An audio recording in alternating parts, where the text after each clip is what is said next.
پر جب میں جو ہے میرے پروگرامز ہوتے ہیں تو زیادہ تر لوگ مجھ سے سوال پوچھتے ہیں کہ تم اقبال رحمۃ اللہ علیہ کو کیوں فالو کرتے ہو؟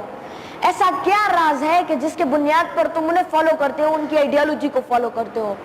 تو پھر میرا جواب ان کو یہ ہوتا ہے کہ میں اقبال رحمۃ اللہ علیہ کو اس لیے فالو کرتا ہوں کہ سب سے پہلے وہ عاشق رسول ہیں، وہ خود بھی عاشق رسول تھے اور اب آپ کو بھی عاشق رسول بناتے ہیں۔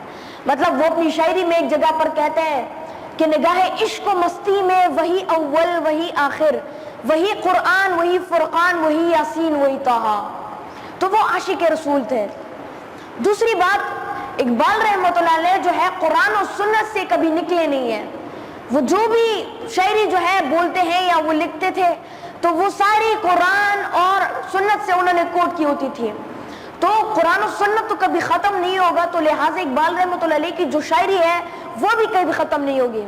جس طرح قرآن میں ایک آیت ہے تو اس کو کوٹ کرتے ہوئے اقبال رحمۃ اللہ علیہ کہتے ہیں، قرآن کی آیت کو کوٹ کرتے ہوئے اقبال رحمۃ اللہ علیہ کو کہتے ہیں کہ میری زندگی کا مقصد تیرے دین کی سرفرازی، میں اس لیے مسلمان میں اس لیے نمازی۔ قرآن میں ایک آیت ہے تو اس کو کوٹ کرتے ہوئے وہ یہ کہتے ہیں۔ اور تیسری بات اور سب سے بڑی بات، اقبال رحمۃ اللہ علیہ جو ہے وہ اسلام کے ساتھ کنیکٹڈ ہے اور وہ آپ کو بھی اسلام کی تاریخ کے ساتھ جوڑتے ہیں۔ قرون اولیٰ کی جو مسلمانوں کی جو تاریخ ہے اس کے ساتھ آپ کو جوڑتے ہیں۔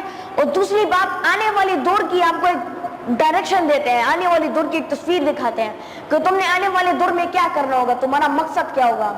جس طرح وہ کہتے ہیں کہ ایک ہوں گے مسلم حرم کی پاسبانی کے لیے، نیل کے ساحل سے لے کر تابخا کے کشغر تک۔ اس کا مطلب یہ ہوا کہ سارے مسلمان جو امہ ہے وہ یونائٹڈ ہوں گے، وہ جب یونٹی جو ہے ان کے اندر آئے گی، جب وہ مل لیں گے، ایک بندے بن جائیں گے تو ایک ہوں گے مسلم، پھر حرم کی پاسبانی کے لیے، پھر ہم سب لوگ جو ہے حرم کی حفاظت کریں گے۔ مطلب اقبال رحمۃ اللہ علیہ بھی کہتے ہیں کہ آپ یہ دیکھو کہ ہماری اسلام ہمیں لیڈرشپ کے حوالے سے کیا کیا کس طریقوں سے سکھاتے ہیں۔ جس طرح مولانا صاحب مسجد میں کھڑے ہو کر امام صاحب جو ہے وہ اذان دیتے ہیں، پھر نماز پڑھتے ہیں تو سب لوگ اس کے پیچھے نماز پڑھتے ہیں۔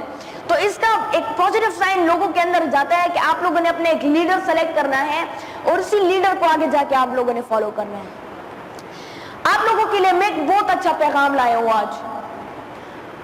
آپ لوگوں کو میں آج 3 باتیں کروں گا اور وہ اس حوالے سے ہوں گی کہ سب سے پہلے آپ لوگوں نے اپنی زندگی کا ایک مقصد سلیکٹ کرنا ہے کہ آپ لوگوں کی زندگی کا کیا مقصد ہے، کہ آپ کس لیے پیدا کیوں ہوئے ہو، اللہ نے آپ کو کون سی صلاحیت دی ہوئی ہے۔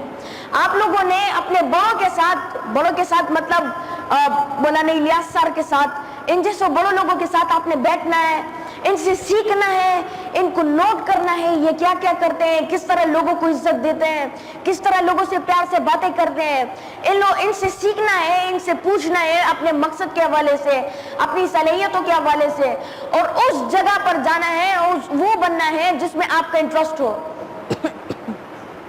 مطلب زیادہ تر لوگ جو ہے وہ انجینئر بن رہے ہوتے ہیں کیونکہ اس کا دوست جو ہے انجینئر ہوتا ہے، اس کا ماموں انجینئر ہوتا ہے، اس کا بھائی انجینئر ہوتا ہے۔ زیادہ تر لوگوں کی ڈائریکشن نہیں ہوتی کہ میں کیا کروں، بس جس طرف بھی جاتے ہیں چپکمڑا خورجی بورزی پتہ اور تنی چسکوں میں لگے۔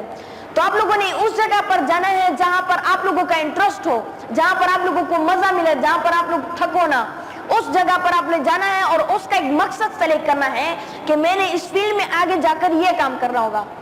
دوسری بات، آپ سب لوگوں نے بگ ڈریمنگ کرنی ہوگی۔ بگ ڈریمنگ مطلب ایک بڑا خواب دیکھنا ہوگا۔ جس طرح ہمارے حضور صلی اللہ علیہ وآلہ وسلم ایک بگ ڈریمر تھے، وہ بھی بڑے خواب دیکھا کرتے تھے۔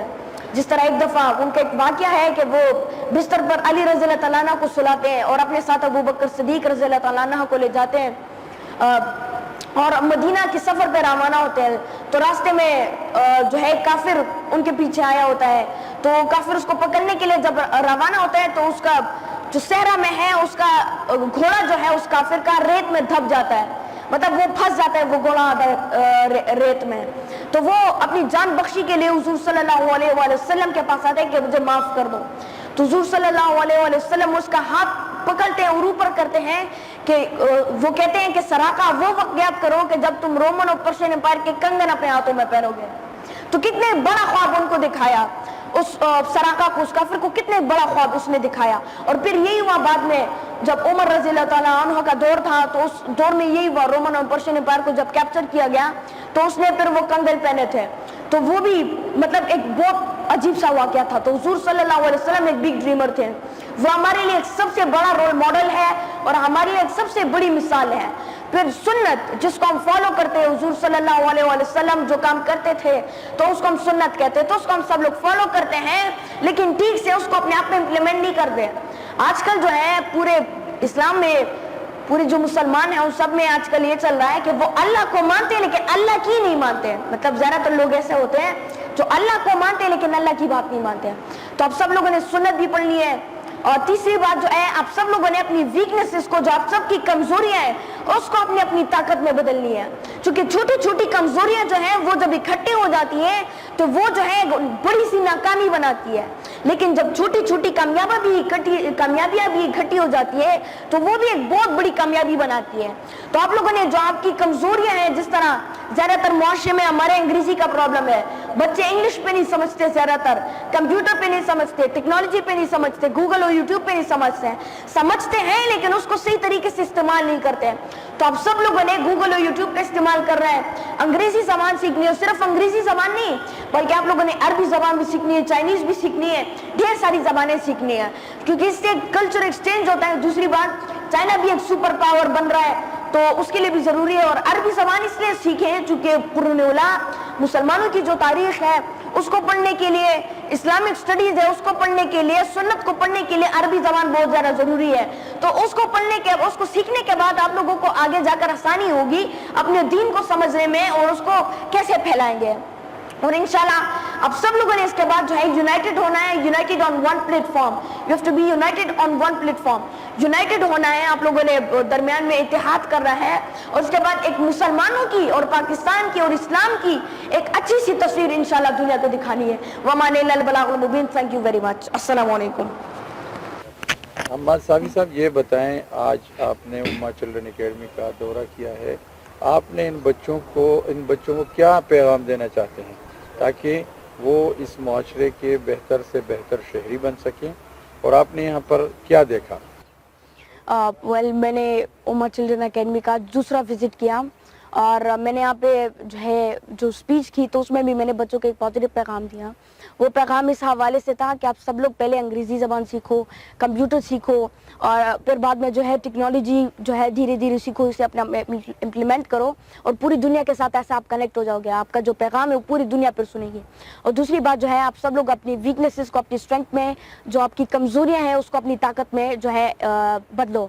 اور آپ نے اس حوالے سے بات کی تو امہ چلڈرن اکیڈمی میرا دوسرا وزٹ ہے, اور مجھے یہ ادارہ بہت پسند ہے. میرا دل کرتا ہے کہ میں یہاں پر آؤں اور یہاں پہ جو اسٹوڈنٹس ہیں ان کے ساتھ وقت بتاؤں, کیونکہ یہ ویل ڈسپلنڈ ہے اور ویل ٹرینڈ ہے, اور یہاں کے جو ٹرینرز ہیں ان کو بھی اچھی ٹریننگ دی گئی ہے کہ ان بچوں کو اپنے ٹرین کیسے کرنا ہے اور ان کو ایک اچھی سی ڈائریکشن کیسے دینی ہے.